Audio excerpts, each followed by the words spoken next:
todo un discurso sobre que la cultura es algo que solo un grupo de gente tiene. Mentira, todos tenemos. Creo que como antropólogo soy un niño completo, ¿no? Es decir, siempre hay esa curiosidad de qué hay detrás, cuál es la esencia de nosotros los seres humanos. Vive la vida y no dejes que la vida te viva. Creo que eso sí, lo que ahí también nos expresa es que vivimos el hoy. Creo que Fernando duró un poco más de lo que era lo políticamente correcto en su época, pero es una radiografía, un barómetro de qué difícil ha sido la convivencia peruana. Me parece que ahora el humor es diferente, el humor más es autoparódico. Hemos aprendido, y los jóvenes nos han ayudado a eso, a burlarnos de nosotros mismos, pero Magali lo que ha hecho es que las estrellas locales, el Star System local, formen parte de nuestro grupo. Hay pocas cosas que nos integran bien, que pueden ser desde la comida hasta el fútbol, pero básicamente lo que nos ha integrado mucho es la rebeldía.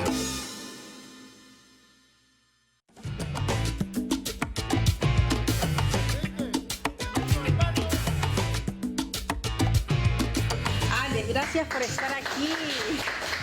Te hemos tenido alguna vez saludando a alguien, dándole una mirada, pero ahora vamos a conocer tu mirada. Muchas gracias, es un honor estar con ustedes.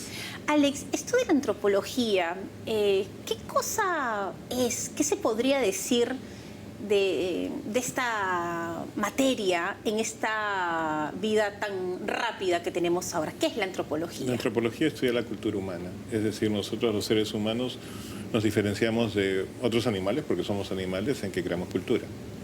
La antropología estudia esto. ¿Qué es la cultura? Bueno, tú sabes, o sea, hay todo un discurso sobre que la cultura es algo que solo un grupo de gente tiene. Mentira, todos tenemos. Es todo lo que tenemos, hacemos y pensamos como miembros de una sociedad, y eso permite que nos entendamos, ¿no? Entonces, por ejemplo, podemos predecir la actitud de la otra persona gracias a que compartimos cultura. Si yo te extiendo la mano, ¿qué haces tú? Eso, ya ves, predecimos. Tenemos códigos que compartimos, esa es la cultura, y cada grupo tiene su propia cultura. Ahora, ¿tú de niño tenías un interés por lo que te rodeaba y te hacías preguntas? ¿O es que luego descubres que habían cosas que querías saber de este comportamiento humano?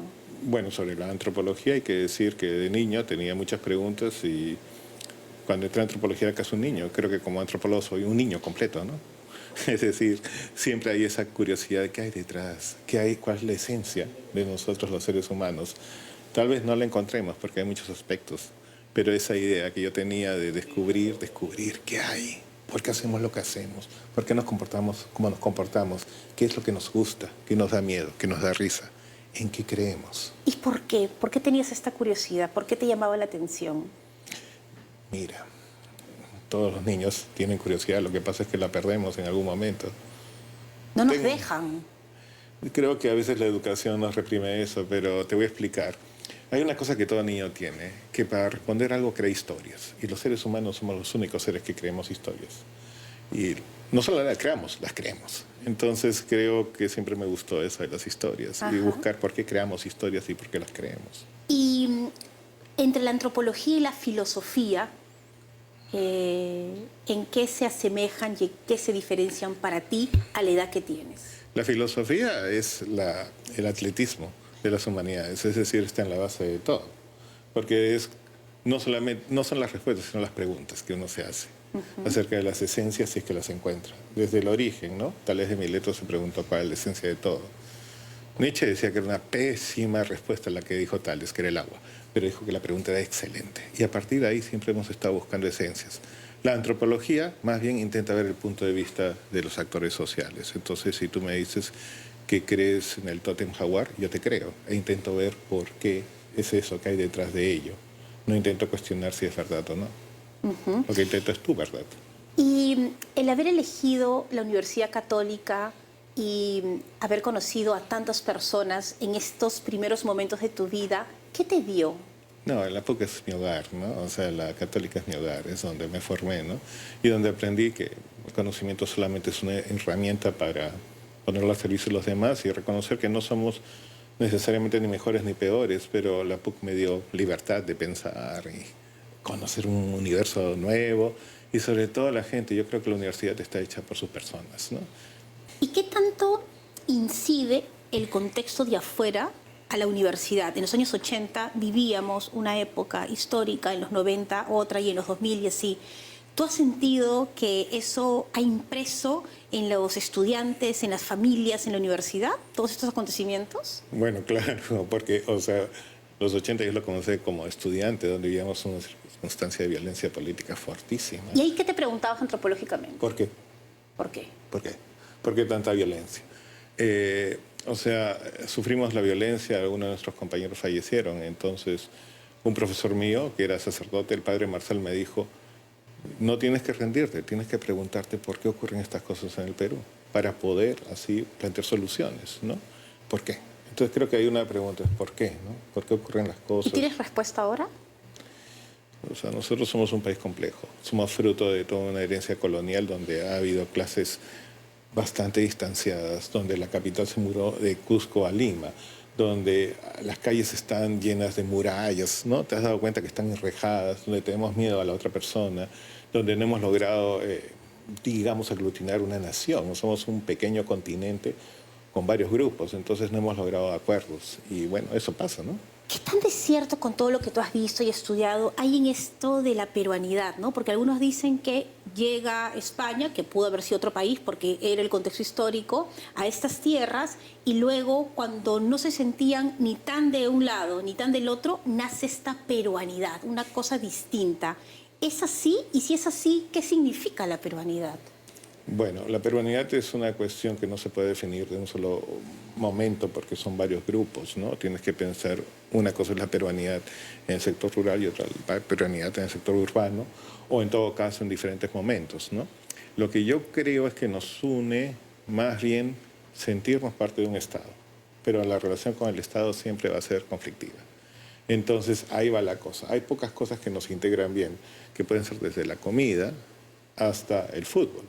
Pero básicamente lo que nos ha integrado mucho es la rebeldía. La rebeldía. Y esta relación entre la patria, ese amor que sentimos por la tierra, porque somos muy orgullosos con el tema de la patria, ¿no? O sea... No sé si las nuevas generaciones. ¿Tú sientes que no? Definitivamente pienso de que ahora estamos en un contexto más global y muchos de los chicos se han mudado a la sociedad virtual. Y tú también vives en el día a día con jóvenes. Oh, sí. ¿Qué Son te mis dan? estudiantes. Oh, aprendo bastante de ellos, espero que ellos aprendan de mí también. Pero, o sea, lo que estoy viendo es de que hay una necesidad de comunicarse, una necesidad de ser escuchados. ¿Y con tantos medios que tienen en las manos? No, estamos más contactados, pero menos comunicados. Es una gran frase, ¿eh? No, pero es cierto, o sea, incluso en las relaciones amorosas, cuando yo era estudiante, bueno, conversábamos cara a cara. Ahora... ¿Mandabas cartas de amor? Prefería hablar directamente, pero sí, por ahí, ¿eh? Sí. El problema es que las podían encontrar, ¿no? Claro. Yeah. Pero ahora, pues, las relaciones son con emoticones, con una frase que puede ser contrariada con una cara alegre, etcétera. Entonces, los chicos un poco que tienen unas relaciones, como dirían, más líquidas, ¿no? O sea, en el sentido de que no son tan sólidas, sino que son más rápidas. Entonces, yo creo que una tecnología como son las comunicaciones ha cambiado, ha impactado incluso en las relaciones amorosas. Bueno, tú me has hablado justamente de la católica. Quiero compartir algo contigo. Dime. Vamos a ver. Hoy, Fátima, te saludo desde la Pontificia Universidad Católica del Perú, porque desde el año 1986 se transformó en la casa de nuestro gran Alex Huerta Mercado. Pero, ¿es acaso el consciente de la figura que representa para esta gran comunidad universitaria? Acompáñame.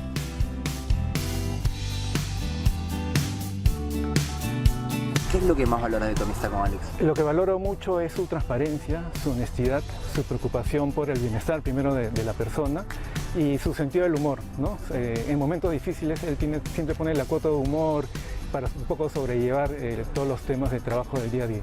Con sus alumnos es un profesor horizontal, siempre escucha a sus alumnos, siempre les da consejos, siempre escucha, ¿no? Siempre está atrás de sus estudiantes. ¿Tienes algo en común o tú sientes que tienes algo en común con Alex ya en cuanto a amigos? Con tus amigos, bueno, nos gusta la música, el rock de los 80, de los 90, hemos compartido también comentarios, grupos en común, ¿no? De esa época. ¿Qué es lo que más te llama la atención de Alex como profesor? Si tuviese que tomar en cuenta algún referente como docente sería Alex, ¿no? Porque me he dado cuenta ese tiempo de trabajo y porque antes también lo he visto siempre en la facultad, que tiene mucha cercanía con los estudiantes, tiene un trato bastante horizontal y entonces Es un profesor creo que bastante emblemático, ¿no? Me topo contigo y te pregunto, ¿por qué tendría que matricularme en una clase con Alex Huerta? ¿Qué me dirías?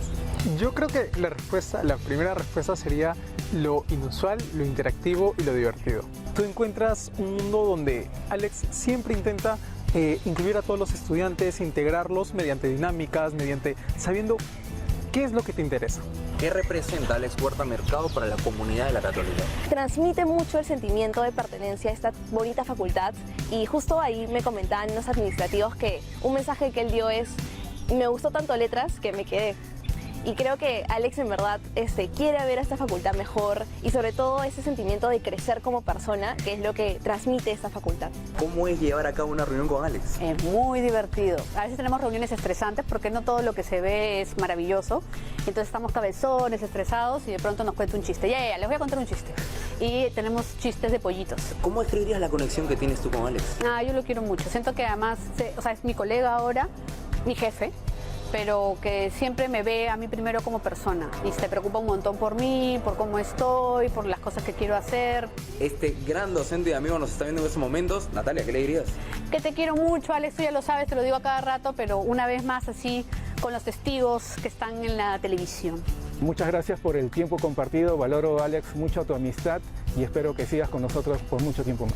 Alex, eres una persona que no solo me expresas que te preocupas por nosotros y que nos tienes cariño, sino que también lo demuestras mucho con tus acciones. Sé que una que otra vez te habremos hecho renegar, pero ahí estamos y en verdad creo que tanto desde el CF como tú y tu equipo estamos buscando lo mejor para letras y en verdad te quiero agradecer por todo lo que has hecho por nosotros. Qué bonito, ¿no? Gracias. ¿Cómo es? Me encantó él. Sí, es muy amoroso. Y a veces la familia que tenemos en la PUC, eso es lo bueno de la universidad, que es una familia, ¿no? Y qué lindos están. Bueno, vamos a hacer una pausa y regresamos con la mirada de Alex Huerta. Ya volvemos.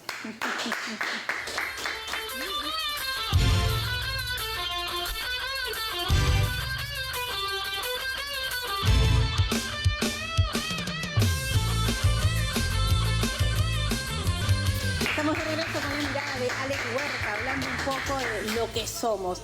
Alex, hablar de la cultura peruana, tú lo has dicho, es complejo. ¿Tiene que ver con la geografía? Toynbee decía que la geografía iba marcando la personalidad de quien las habitaba. Claro, pero no es suficiente. Definitivamente no es suficiente. Ajá. Porque yo creo que a veces se comete el error que decir que personas del sector tropical son así o las personas andinas son así, ¿no? Hay factores culturales. Evidentemente la geografía ha sido un desafío, ¿no? Los ancestros que hemos tenido prefirieron los Andes porque era un sitio donde había agua y podían tener más protección ahí. Y eso los obligó a generar toda una suerte de civilización compleja. Y de ahí que los españoles hayan preferido la costa porque estaba más cerca al mar. Pero eso, más que definir un carácter, lo que define son diferentes desafíos, nada más. Ajá. Y lo que creo que define más bien a la cultura es la interrelación entre las personas. Lo que sí podemos decir es que en el mundo andino existió una necesidad de tener mayor capital social, es decir, de mayor colaboración para poder sobrevivir. En cambio, el medio español fue una conquista de territorios y generar ciudades, generar comunidades, ¿no? Entonces son lógicas totalmente distintas que vienen con la cultura y no con la geografía. ¿Y cómo somos ahora, en este 2024, los peruanos? No hay una forma, somos varios, pero hay una cosa verdadera, ¿no? Hay cosas que se han impuesto, ¿no? La modernidad nos vino así como, así, se nos impuso, ¿no? Entonces la adaptación a la modernidad que hemos tenido ha sido dolorosa. Hemos tenido que encontrar formas de poder encajar, ¿no? Y una de ellas ha sido la informalidad. Claro, ahora, pero tenemos una manera de ver la vida divertida. Ah, sí, no, por ejemplo, yo estoy bien sorprendido, bien feliz, porque en el programa yo pensaba que los aplausos se han grabado, sí, por ejemplo veo que es un maravilloso equipo aquí. Aplausos sí, reales son acá. Sí. Eso me gusta lo que somos, ¿no? Es decir, somos una cultura, a ver, vamos a hablar de un plano de cultura urbana. Ajá. Somos una cultura del abrazo. Somos una cultura querendona y somos una cultura que cree en el amor radical. Eso es una cosa que me encanta, ¿no? Claro, y se ve en la música, ¿no? Y yo lo llamo horror al vacío. Somos intensos. Somos una cultura que no estaba muy segura qué va a pasar al día siguiente porque bueno, había crisis económica, crisis política, había COVID, ¿no? Ajá. Entonces es un poco a gozar que el mundo se va a acabar. Entonces, Todos los ingredientes en un plato, todos los colores en la decoración, en las danzas, Y en el humor, todo el tiempo tenemos que estar hablando en ese sentido, en el humor. Nuestro humor es así, no es de silencios como Friends, ¿no? Ahora, sabores, ¿no? Picante, dulce, grasoso, chocolate dulce, Inca Kola dulce, etcétera, ¿no? Nos gusta la energía que nos da ello, ¿no? Y también el amor. He dicho que actualmente hay ese problema que veo del amor en el internet y de eso tengo que trabajarlo. Pero sí somos una cultura que creemos que merecemos ese amor endulcorado, dulce, ¿no? De My Little Pony, de cariñosito, ¿no? Claro. Sí queremos eso, regalamos osos, globos, nos gusta mucho el amor, ¿no? Nos gusta mucho la amistad y nos gusta mucho todo lo que sea intenso. Es horror al vacío, como los carteles chicha. O sea, no dejamos nada. Todo tiene que estar con algo. Y esto de celebrar con la comida, o sea, en el desayuno o cuando yo quiero celebrar tu cumpleaños, te invito a comer y en la No, cualquier cosa, ¿no? Incluso hay que conversar. No, vamos a comer algo, ¿no? Claro. O sea, digamos, mira, te explico. Nosotros somos una mistura, es decir, bueno, sin usar la palabra, pero sí, somos una mezcla. Somos un tutti frutti, ¿ya? Por Claro, usar. el mestizaje total. Sí, conflictivo, a veces poco armonioso, es cierto, pero al menos, por ejemplo, por citar, las ciudades del Perú son todas las sangres, como diría Arriagas, ¿no? Pero curiosamente, mientras en otros países se valora eso, aquí, bueno, había mucho racismo, mucho prejuicio social, es algo que tiene que acabar. Pero es en la comida donde se ha encontrado un aspecto de este mestizaje que lo hace bastante rico, ¿no? Tenemos que encontrarlo en otros aspectos, pero definitivamente en la comida sí se dio. Tú has hablado del tema de cómo somos y el humor, pero el humor ha ido cambiando con los años, con las décadas, ¿no? Nos estamos corrigiendo. Por mucho tiempo era el bullying, ¿no? Claro, Era tú, la un idea. joven de ahora, le pones algo muy gracioso de los años 70 y te dicen, ¿cuál es el chiste? No, dicen que es faltoso. Claro, nos reíamos de otras cosas y del otro sobre todo. Yo creo que el humor tenía una herencia colonial en ese momento, entonces era la idea de que todos en su lugar, y si alguien intentaba ascender socialmente y no pertenecía al grupo, bullying, ¿no?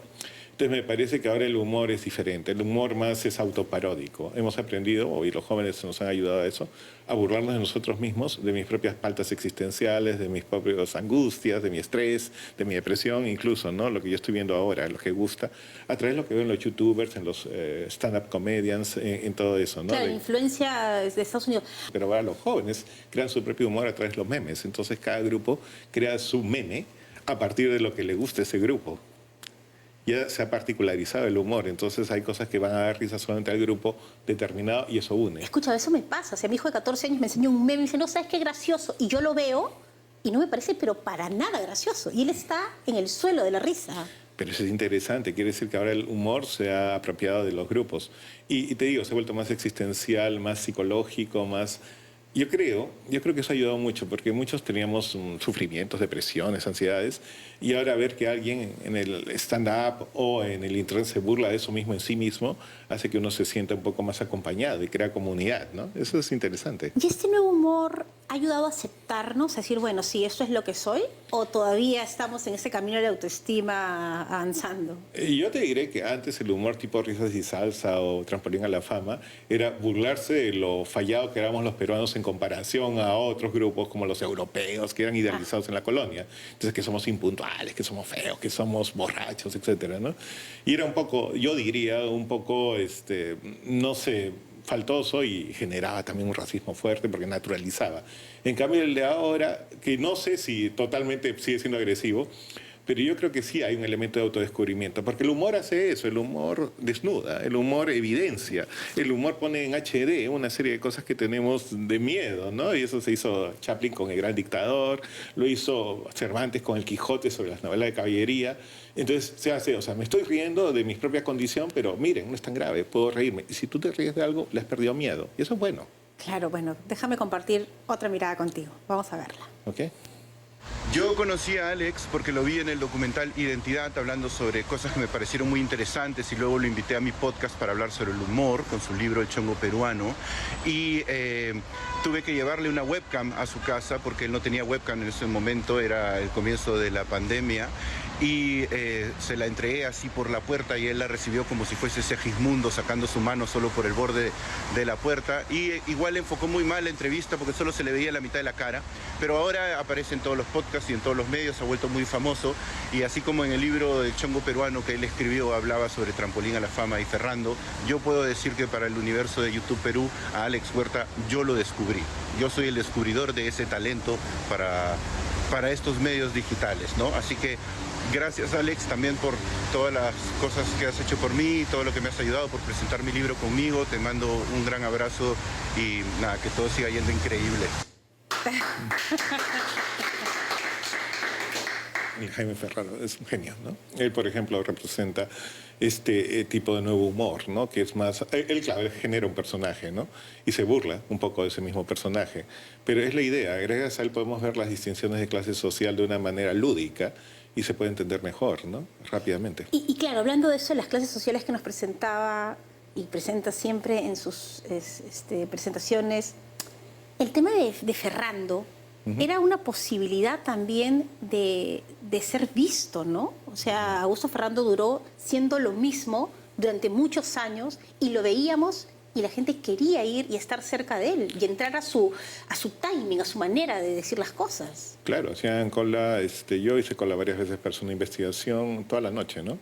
Y eran 350 personas, había una posibilidad de que te elijan a concursar el 0.0001, ¿no? Entonces, salir ahí, si uno estaba en el estudio, como un estudio de acá, uno sentía que estaba en un juego. Era diferente a verse en televisión. Yo creo que sí, era una necesidad también de que te entreguen un premio a alguien que tú valoras o que salir y que te reconozcan al día siguiente.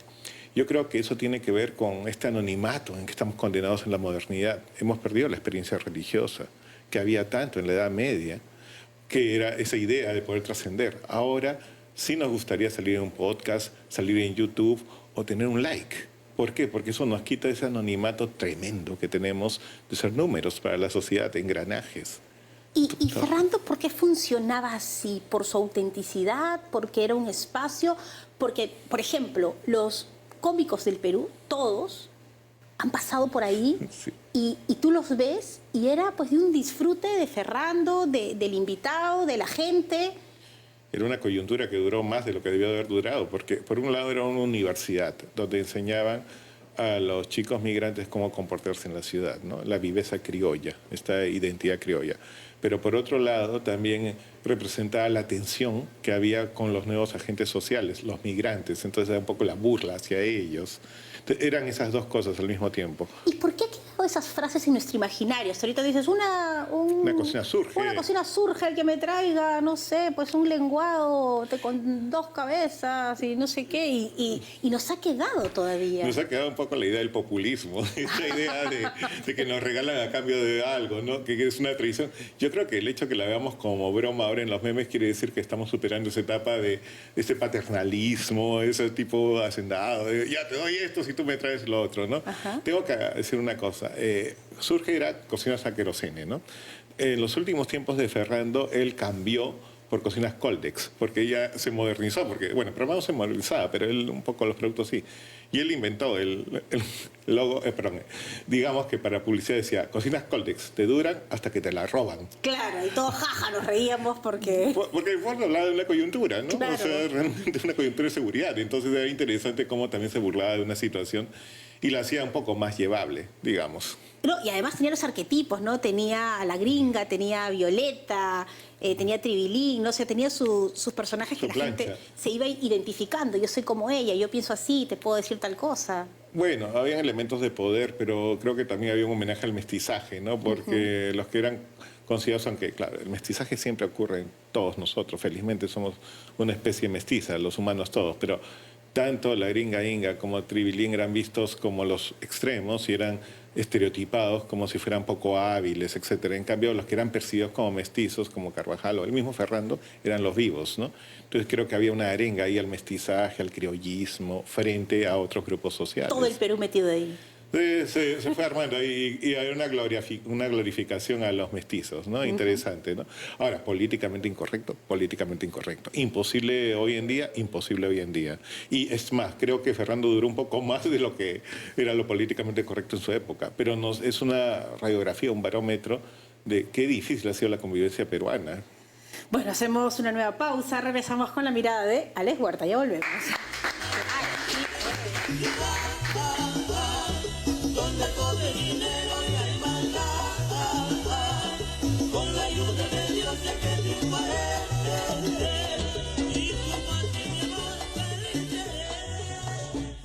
Estamos de regreso con la mirada de Alex Huerta y sin duda alguna no puedo dejar de preguntarte, Alex, escuchando esta canción, esta relación que tiene con ese paso al migrante, ¿no? Al muchacho provinciano hasta el emprendedor. Hay toda una evolución, ¿no? Que se ve en la comida, en la música, en las conversaciones cotidianas. Sí, pero es un camino duro, ¿no? Claro. O sea, definitivamente que no todos han podido pasar. Lo que sí hay que admitir es de que es una cultura que llegó de una migración, procesos migratorios que comienzan en los 40, después en los 70, para después ser radicales en los 80, por todas las circunstancias que se vienen en el campo. Y es una cultura que hizo de un desierto, la segunda ciudad más grande, ¿cierto? ¿Sí? La hizo de colores, es decir, esta fusión la hizo a través de, no sé, una cultura que los criollos llamaron chicha a partir de una canción, ¿no? La chichera de los demonios del Mantaro, y que esta fusión se ve en la música, ¿no? En la música que es una cumbia colombiana, fusionada con guay, ¿no? Fusionada con rock y fusionada incluso con ritmos selváticos, ¿no? Como Fáneco y su combo. Entonces, digamos que la chicha o la cumbia peruana es pues eso, ¿no? Es una suerte de barómetro, pero también soundtrack de todo un proceso que ha sido duro, ¿no? Y qué bueno que ahora veamos a Chacalón como héroe.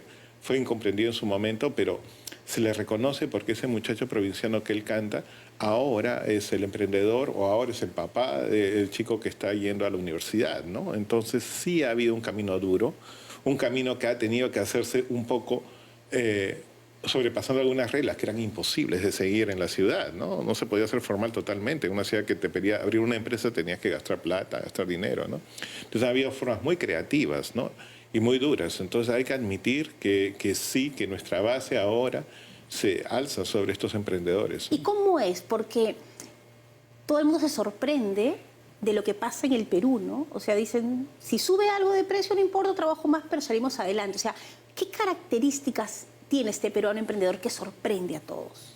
No, primero que nada, bastante creatividad, ¿no? Trabaja mucho también. Sí, pero, o sea, y sigo diciendo que las circunstancias son muy difíciles y no deberían ser tan difíciles, ¿no? Y que hay que reconocer de que ha habido una respuesta creativa en el sentido de encontrar varios mecanismos para hacerlo. Muchas veces por encima de la ley, lo cual... Pero escúchame, sale un tema y en Gamarra ya hay polos con ese tema. Es la locura. No, hay bastante velocidad en eso y hay bastante diálogo. Es decir, no es una cultura que sea vertical, sino que hay un diálogo con el consumo, ¿no? Se conoce bastante bien qué es lo que, como diría Pocho Rospigliosi, le gusta a la gente, ¿no? Es eso, y hay bastantes formas para poder imitar o sacar fusiones a partir de imitar cosas distintas, apropiarse de lo moderno y exagerarlo. Qué sé yo, generar también toda una cultura basada pues en este horror al vacío, que todo tiene que estar cubierto, que es lo que nos gusta. Apropiarse de lo que antes era solamente de grupos de poder y hacerlo mío a través del plástico, a través de los colores, ¿no? Pero sigue siendo una vida dura, ¿no? Eso creo que es el gran mérito, que no había mucho apoyo y sin embargo se ha logrado hacer bastante, ¿no? Ahora, hablando de este mérito que tenemos, a veces uno va pues por la calle y ve, no sé, en los micros, frases que uno se queda filosofando, ¿no? Son como... Totalmente. Somos de hacer frases y de ponerlas en práctica, ¿no? Tu envidia es mi progreso. Claro, pero, o sea, ¿cómo es? A ver, pasa llorón, ¿recuerdas? Claro. De mí podrás olvidarte, pero no de lo que hicimos, ¿no? Cosas así, ¿no? O sea, con doble sentido. Sí, lo que pasa es que somos una tradición oral, eso es muy importante, ¿no? Nos gustan las narraciones orales, por eso nos gustan las telenovelas. Las telenovelas son narraciones orales que cobran vida. Es la Cenicienta, que tiene 5.000 años en la historia de la humanidad, pero que cobra vida en un tipo de narrativa, ¿no? Nos gusta también el diálogo, nos gusta hablar, entonces es parte de...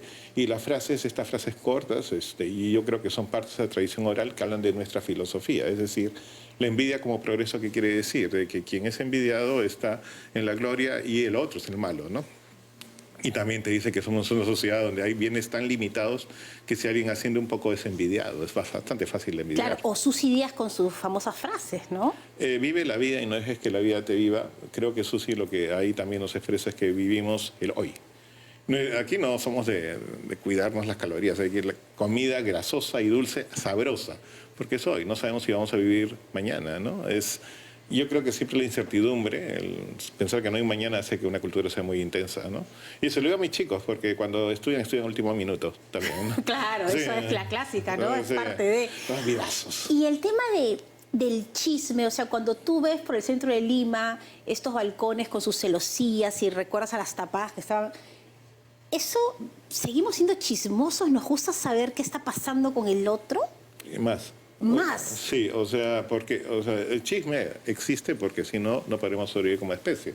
El chisme nos ha informado con quién podemos emparejarnos, quién es malvado, quién es hábil, etcétera, ¿no? Entonces el chisme es una forma de goma social que hace que nos sintamos más o bien unidos y también nos hace portarnos bien. Es decir, si estoy en la universidad y tengo una pareja, no irme con otra pareja, porque si no me van a ver, ¿no? O no coger algo que no es mío porque me van a ver. Entonces, claro, hay principios morales, hay principios éticos, pero creo que más nos movemos por el qué dirán o el miedo al qué dirán y sobre todo el que tenemos dentro. Pero digo más, ¿por qué? Porque ahora los chicos tienen el internet. Entonces, claro, todo el mundo graba. Claro, y por esto que tú me dices, Magali Medina llega a la televisión y explota todo. O sea, lo que hace Magali, chismes sabían antes, pero lo que hace Magali es no ver a las estrellas de Hollywood como si estuvieran en la estratosfera o en el cielo, ¿no? Sino más bien ponerlos en una comunidad de chismosos. Todos tenemos comunidad de chismosos, tú y yo, ¿no? Yo tengo a mis amigos, ahí han salido algunos que compartimos chismes, ¿no? Pero Magali lo que ha hecho es que las estrellas locales, el Star System local, formen parte de nuestro grupo. Y eso nos encanta.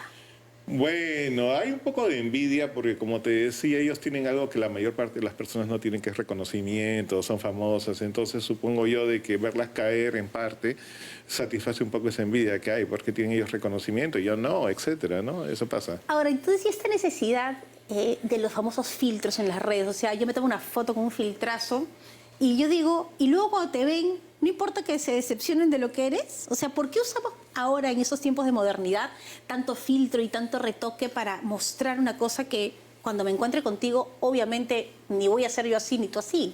Lo que pasa es que el cuerpo en otras culturas es social, en la cultura occidental es individual, me define y es mi símbolo de... Y esto como me vigilan, y se divide en bonito, feo, gordo, flaco, viejo, joven. O sea, hemos cometido ese error de tipificar los cuerpos y ponerlos en un orden de distinción, ¿no? Ya, y un detalle más. Los hombres no somos tan vigilados, ¿eh? Yo puedo estar sin afeitar, puedo estar con mi pinta de hippie, y normal nomás. En cambio, a las chicas se les exige más. Eso te indica lo arbitrario que es esta vigilancia. Entonces es eso, ¿no? Entonces, por un lado está mi autopercepción, que quiero mejorarla ante el Internet y pensarla a los demás. Pero eso implica una vigilancia corporal absurda en nuestra sociedad, ¿no? ¿Y eso también pasa en la maternidad frente a la paternidad? ¿A qué te refieres? ¿En que nos exigen más también? No, es 1000-0, totalmente. O sea, las mujeres están mucho más vigiladas por la sociedad en el sentido de que se les pide que sean correctas y si cualquier cosa se les va a criticar. Madres correctas, esposas correctas, obedientes. Ha habido toda una tradición de sumisión o que ustedes son las portadoras del honor, que es una ficción, ¿no? Entonces ustedes tienen que estar en la casa o tienen que cuidar el honor de la familia. Eso es algo cultural. No tiene absolutamente ningún criterio que se sostenga. Eso tiene que cambiar y felizmente al ser cultural la cultura cambia. Claro, y el tema de la soledad, si le tenemos tanto pánico al vacío, ¿necesitamos de todo este ruido para no enfrentarnos a nosotros? ¿Tú lo ves así? Bueno, primero somos seres sociales. Evidentemente el ser humano no podría sobrevivir si no fuera por eso, ¿no? Somos seres de manada. Eso es lo primero. Pero lo otro es que sí necesitamos muchos estímulos en la modernidad. Tenemos ese horror al vacío, porque tenemos bastante miedo de encontrarnos con nosotros mismos y con nuestras propias limitaciones, ¿no? La modernidad nos ofrece ser perfectos, bellos, eternos, como un medio de consumo. Creo que el elemento mayor del consumo de la modernidad es la ilusión. Es como que la ilusión la pones en un frasco y la vendes. Claro. Entonces creo que hay como una angustia por no cubrir esas expectativas. Y hay una cosa graciosa. Creemos que todo el mundo está pensando en nosotros. Claro, pensamos que somos el hueco del queque. Bueno, entonces el hueco del queque, yo digo la última chupada del mango. La última Coca-Cola del desierto. La última Coca-Cola del desierto, es cierto. Pero es una forma como la modernidad nos acostumbra a vernos. Cuando en el fondo cada persona está creyéndose exactamente lo mismo o preocupada por lo que dirán los demás, ¿no? Claro. Vivimos en una ficción de ser observados cuando en el fondo no estamos siendo tan observados. Claro. Es la verdad, ¿eh? Es la verdad. La mayor parte de la gente está preocupada de ser observada, igual que nosotros. Ajá. Bueno, vamos entonces con otra mirada, ¿sí? Uy. Ya me da miedo. Bueno, mi querido Alex, pues es mi gran amigo, mi mejor amigo del colegio. De los 12 años estuvimos tan unidos que me es un poco difícil no reflejar todo lo que siento por esta gran persona. Solo diré que él tiene una vocación escondida, ¿no? ¿Sí o no, mi querido Alex? Que es para mí un gran biógrafo. Él se acuerda de todas las anécdotas y todas las cosas de la vida, además del otro. También de él, pero la vida del otro. Yo cuando tengo que acordarme de algo de mi vida, tengo que preguntarle a él, ¿qué fue lo que pasó? ¿Qué era lo que hacía? Y él se acuerda de todo. Y él, además, fue una persona que me enseñó a escuchar, porque a los 12 años, que nos hicimos íntimos, él me escuchaba y yo necesitaba ser escuchado. Y él me enseñó eso. Yo juraba que él iba a ser psicólogo. Y yo terminé siendo el psicólogo y él el antropólogo. Él es un psicólogo, Javier es gran psicólogo, actor, y sí, efectivamente somos amigos desde chiquitos, ¿no? Ajá. Nos batíamos, pero sí, y sí me acuerdo muchas cosas Sí, de él. Sí. ¿Y siempre has tenido muy buena memoria? Antes un poco mejor que ahora, pero Javier lo dice porque sí, con las aventuras que vivíamos de chiquitos y todas esas cosas, sí, porque era es una amistad profunda, ¿no? Entonces eso. Y bueno, vamos a una pausa y vamos a continuar. Este programa tiene como para rato, ¿ah? ¿No? ¿Lo dices en serio o lo dices a todos?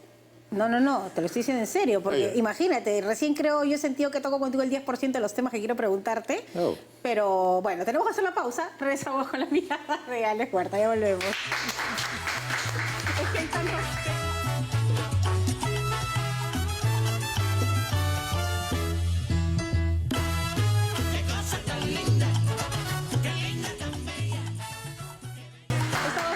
Con la mirada de Alex Huerta. Alex, el fútbol.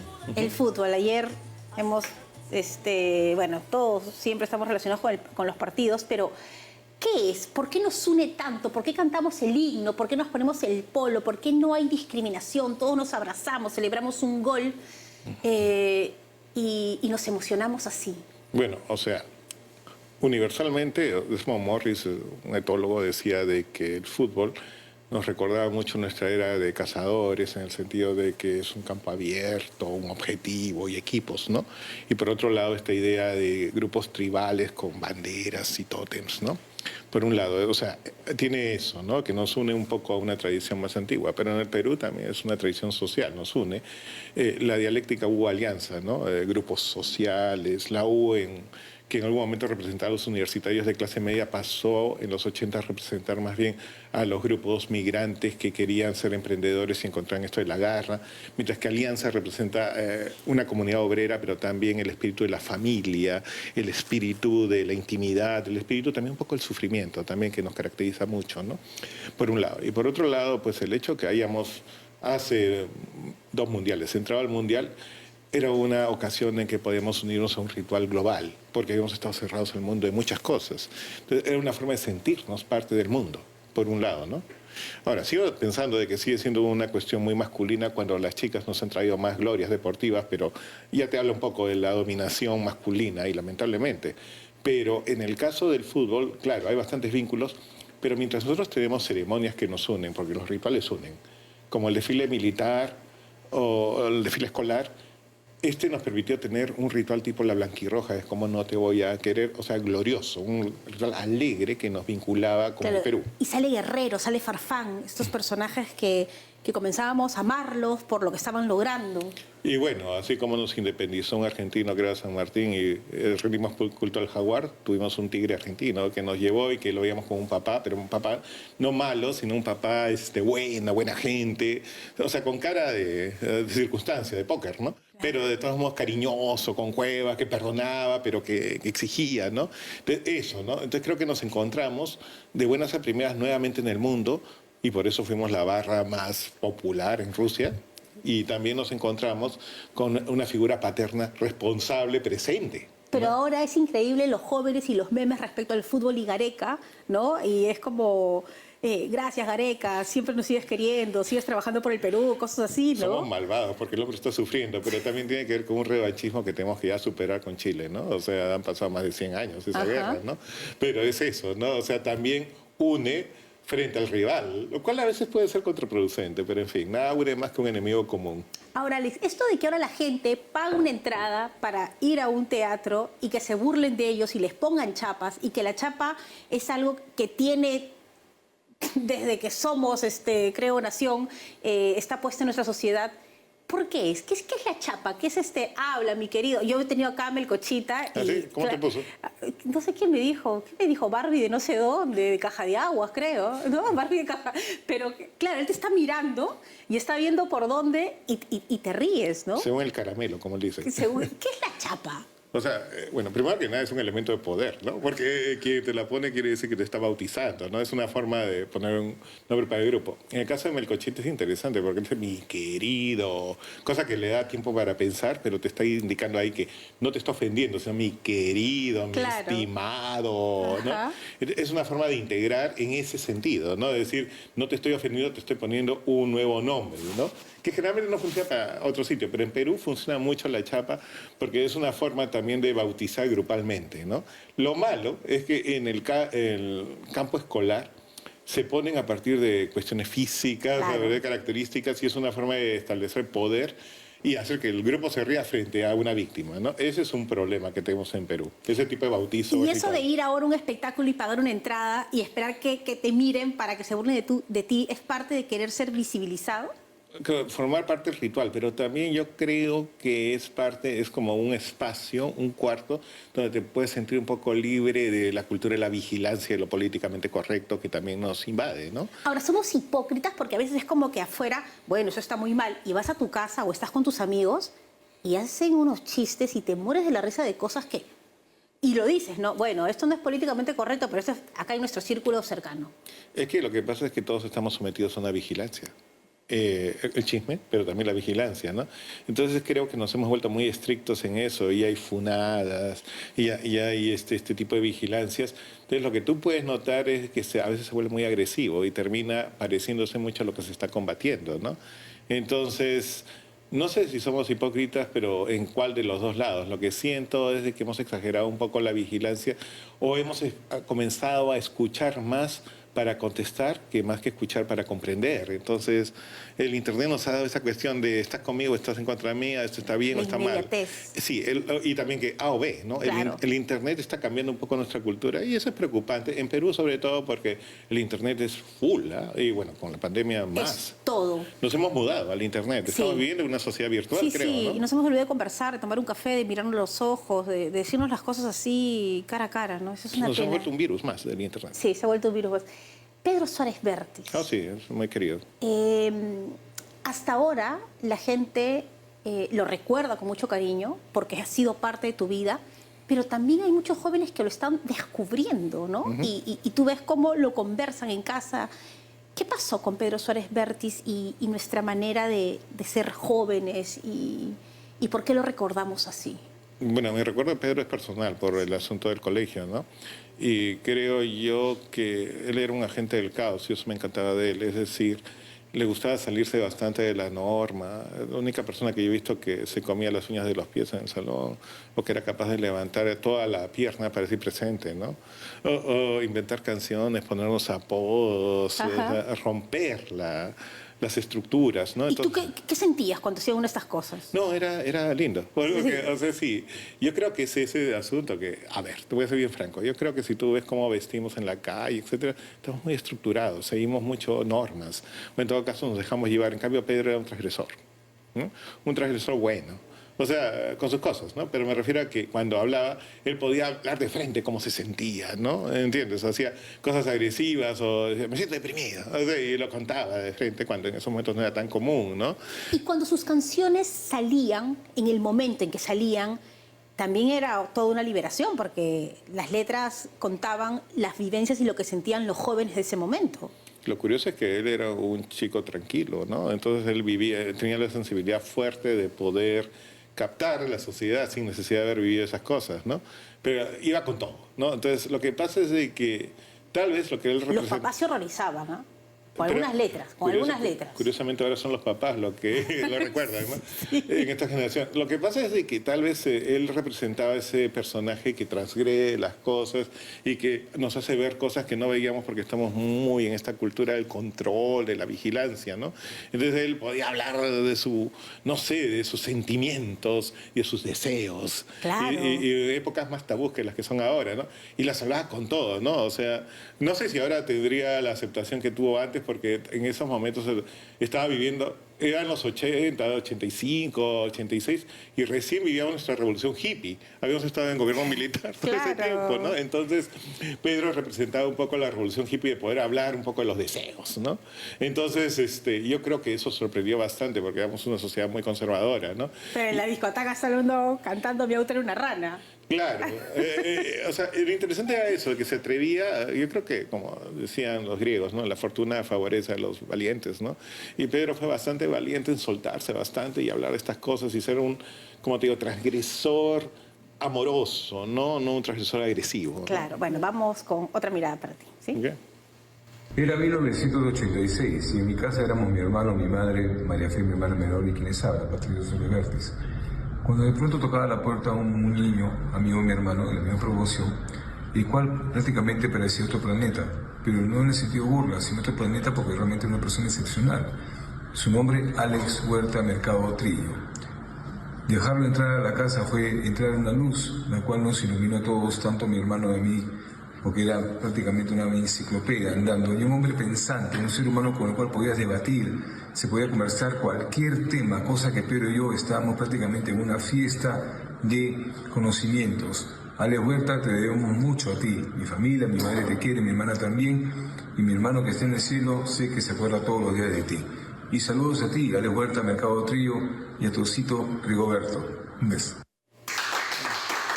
Patricia es lo máximo, Patricia es un caballero. Eso. Bueno, no te digo que tenemos que hacer otro programa para hablar de Rigoberto, de estas pasiones que tú tienes y sobre todo tenemos que hablar otro día de los libros, del chongo, de estas frases emblemáticas y de todo lo que has aportado. Gracias, Alex, y te pido que si nos puedes dejar una frase. Oh, muchas gracias. A ver, tú dirás dónde. Ya. Vamos a hacerlo. A ver, ¿qué nos deja Alex Huerta?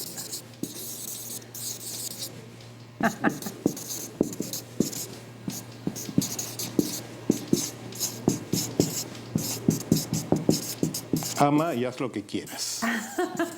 Muy bien, Alex Huerta, un aplauso para él. Gracias, Alex, por haber estado acá y ha sido un placer poder conversar rápidamente sobre esto tan complejo que a veces somos y nos identifica. Pero gracias. Muchas gracias a ti, ha sido agradable, ha sido lindísimo, y al equipo, que son lindísimos todos, una familia realmente. Claro que sí. La mirada de Alex Huerta, nos vamos, chao. No, si es que podemos hablar de mil cosas más.